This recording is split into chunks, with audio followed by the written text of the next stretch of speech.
Saudara, timnas kalah telak 6-0 dari Jepang dan ini menjadi pelajaran berharga untuk Jay Izzes dan kawan-kawan jika ingin mewujudkan mimpi bermain di Piala Dunia tahun depan. Apa pelajaran yang bisa dipetik dari kekalahan lawan Jepang? Apa yang harus disegera dibenahi Coach Patrick Kluivert? Kita ulas bersama analis sepak bola Wesley Huta Galung. Selamat pagi Bung Wesley. Selamat pagi Mario. Terima kasih Bung sudah bergabung di Dialog Bola Sapa Indonesia pagi hari ini. Bung, perlukah kita sebenarnya kecewa terhadap hasil semalam kalau melihat sebenarnya peringkat FIFA Indonesia dan Jepang ini sebenarnya jauh juga sebenarnya. 15 dan 116. Perlu nggak sih kita kecewa sebenarnya? Karena prinsip sepak bola Bung Mario itu bermain untuk menang. Nah, saya mau sedikit flashback bahwa dalam sebuah tim sepak bola itu ada yang namanya persiapan preparation. Di semua data, semua analis dipersiapkan oleh tim pelatih, dan kemudian pelatih kepala itu menunjukkan dua hal. Pertama, insting dia, lalu kemudian keputusannya dia.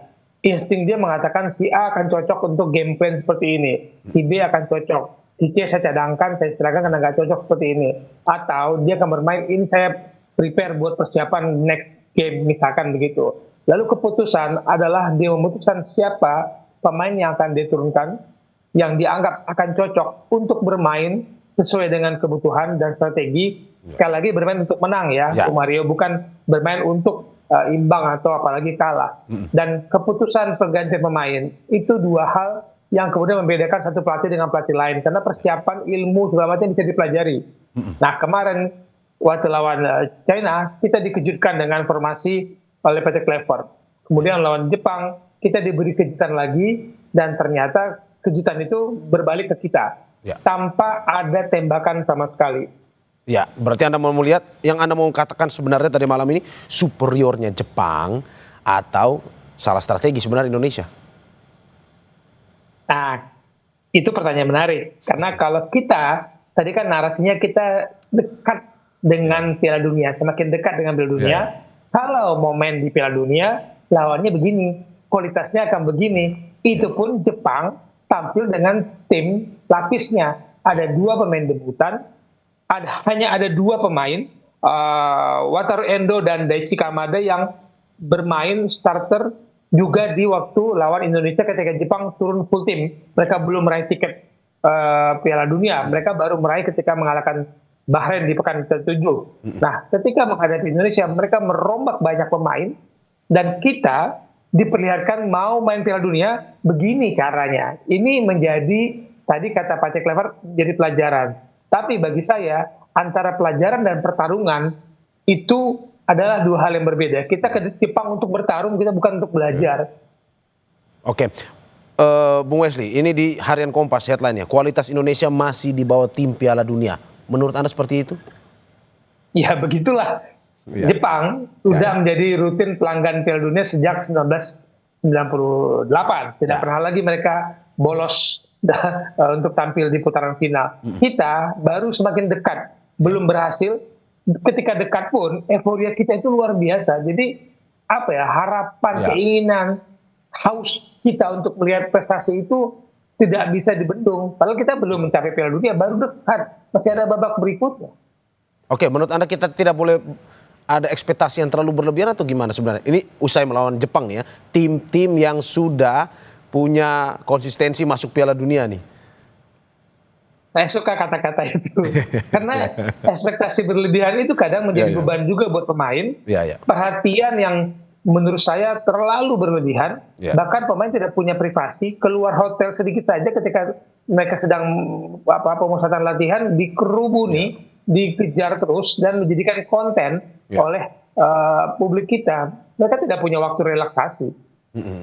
Oke, berarti kalau kita membahas lebih teknis, Bung Wesley, terkait dengan pertandingan versus Jepang kemarin, menurut Anda, apakah memang sampai saat ini dua pertandingan sebelumnya Patrick Kluivert berhasil memenangkan pertandingan, tapi di lawan Jepang kita terbuka matanya bahwa ada langit di atas langit juga.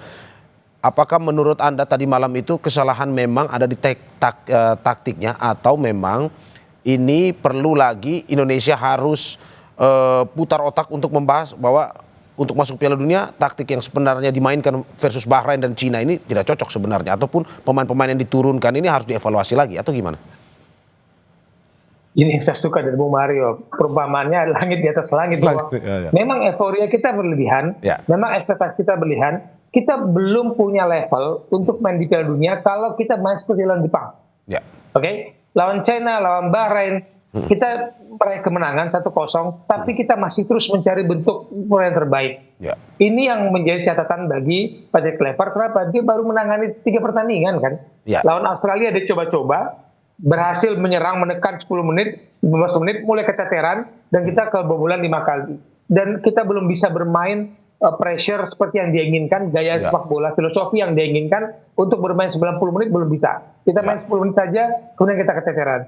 Lawan Bahrain, kita harus akui, kita keteteran dari kondisi cuaca. Pemain kita main di kandang, main home, tapi kan banyak sekali pemain kita yang kesulitan juga untuk adaptasi dengan cuaca di Jakarta, kelembapan, dan kepenuhnya banyak publik di stadion, membuat suasana memang tidak begitu nyaman karena mereka terbiasa di Eropa, lahir di Eropa. Lawan Jepang, lawan China, kemudian kita diperlihatkan sebuah keberanian Patrick Kluivert untuk memancing anti teori dan strategi lawan, dan lawan kemudian tidak menduga gaya bermain yang dimainkan oleh Indonesia. Tapi lawan Jepang kita harus akui, inilah kalau mau main di Piala Dunia seperti inilah yang dibutuhkan. Jepang tidak memberikan kita ruang sedikit pun pemain kita, bahkan untuk balik badan. Mereka organisasi pertahanan mereka begitu baik, kita tidak diberikan kenyamanan. Itu tidak ada namanya keleluasaan pemain kita untuk mendekati lawan. Megang bola saja, karena 2 pemain sudah mengejar pemain kita kan. Tapi apa yang sebenarnya evaluasi dalam arti bahwa apakah ini memang untuk membuka mata bahwa ini Patrick Kluivert dengan pemain-pemainnya ini belum punya strategi yang pas untuk dimainkan jika pada akhirnya masuk Piala Dunia mungkin? Pemainnya masih terus beradaptasi dengan chemistry di antara satu sama lain. Karena Mario, kalau kita lihat Jepang, banyak sekali pemain yang abroad, bermain luar negeri. Kemarin itu 8 pemain ya, yang lawan Indonesia, yang dipanggil hanya 8 pemain yang berkompetisi di liga lokal. Tapi pemain yang di luar itu, mereka punya fondasi sepak bola yang sama ketika mereka belajar sepak bola di Jepang dari usia 8-10. Fondasi ini yang tidak kita miliki ketika kita menggabung para pemain dari luar negeri dengan pemain anak yang bermain di kompetisi negeri. Fondasinya berbeda, lalu kemudian pelatih kita berganti dengan mencari-cari bentuk lagi di tengah kompetisi. Jadi tidak mudah untuk membentuk, meracik sebuah tim ketika banyak perubahan. Nanti kalau coba lihat Bung Mario, lawan Jepang di putaran pertama, kita nggak punya Ole, kita nggak punya Joel Pelopesi. Nanti setiap pertandingan ada lagi anak baru, ada lagi pemain baru. Ini kan butuh lagi adaptasi dan chemistry yang tidak mudah bagi pelatih. Siapapun pelatihnya, kalau terus ada perubahan-perubahan seperti ini, fondasinya berbeda-beda, tidak mudah meracik game plan. Anda mau bilang ini susah bagi pelatih, bahkan mungkin jika kalau dikatakan Carlo Ancelotti pun melatih Indonesia tadi malam belum tentu menang melawan Jepang itu ya, Mas? Semua pelatih itu punya karakter dan kebiasaan. Ancelotti itu manajemennya bagus, kemampuan mengelola timnya bagus, dan itu saat ini kalau menurut saya pengelolaan tim itu sangat baik dimainkan oleh tim latihan kita, Patrick Kluivert dan tim itu hampir semua saya pikir satu frekuensi lah cara mereka berlihat dan melihat sepak bola ya. Bung Wesley, ini pelajaran penting versus Jepang ini. Tetapi nanti kita tetap akan lolos ke putaran keempat kualifikasi ini Piala Dunia Zona Asia ini. Apa tips yang Anda bilang? Apakah mungkin saja memang dengan pertandingan evaluasi melawan Jepang ini yang harus kita tingkatkan? Apakah memang lebih susah nantinya di putaran keempat ini atau bagaimana sebenarnya? Ya, pertanyaan menarik karena semua lawan kita adalah dari kawasan yang sama ya. Arab Saudi, Irak, Oman, Uni Emirat Arab, dan Qatar. Yang menjadi pertanyaan kemudian siapa nanti tuan rumahnya, karena kata-katanya si Arab Saudi dan Qatar yang sedang dekat dengan FIFA ini akan jadi tuan rumah. Undian tanggal 17 Juli dengan gaya bermain yang hampir sama lawan-lawannya. Kita punya pengalaman menahan Arab Saudi imbang, menahan Bahrain imbang di kandang lawan. Kita mengalahkan Arab Saudi, kita mengalahkan Bahrain di Jakarta. Paling tidak pengalaman itu bisa menutupi kegagalan kita kalah home and away di putaran kedua melawan Irak. Kita gagal waktu itu, home and away kita kalah. Tapi di putaran ketiga ini kita berhasil mendapatkan poin 4 dari Arab Saudi dan dari Bahrain. Ini modal bagi kita. Dan semoga PT Clever sudah menemukan cara bermain yang cocok untuk lawan-lawan dengan karakter yang hampir sama. Ini beda bermainnya dengan Jepang. Pressure, tekanannya, koordinasi permainannya itu sangat berbeda dengan Jepang. Kemarin kan Jepang seolah-olah semua pemain punya mata di depan, kiri, kanan, belakang.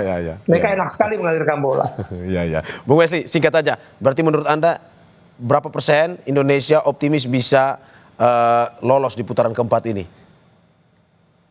Kembali saya menunggu tanggal 17 Juli undian. Semoga benar yang kekhawatiran kita. Memang kita sudah pernah ketemu Arab Saudi di babak ketiga ini. Tapi kalau kita ketemu Qatar, memang agak sulit ya menghadang Qatar yang sedang terus bergelombang kemajuan sepak bolanya. Semoga kita bisa menemukan gaya cocok untuk lolos langsung. Jangan sampai ke putaran 5 berat, putaran 5, Bung Mario. Ya, terima kasih analis sepak bola Wesley Hutagalung atas apa yang disampaikan. Semoga tidak memberikan ekspektasi berlebihan, tetapi memberikan evaluasi pelajaran kepada timnas Indonesia bahwa perlu ditingkatkan, termasuk untuk tim Patrick Kluivert dan juga para pemainnya. Terima kasih Bung Wesley atas apa yang disampaikan. Sehat-sehat selalu.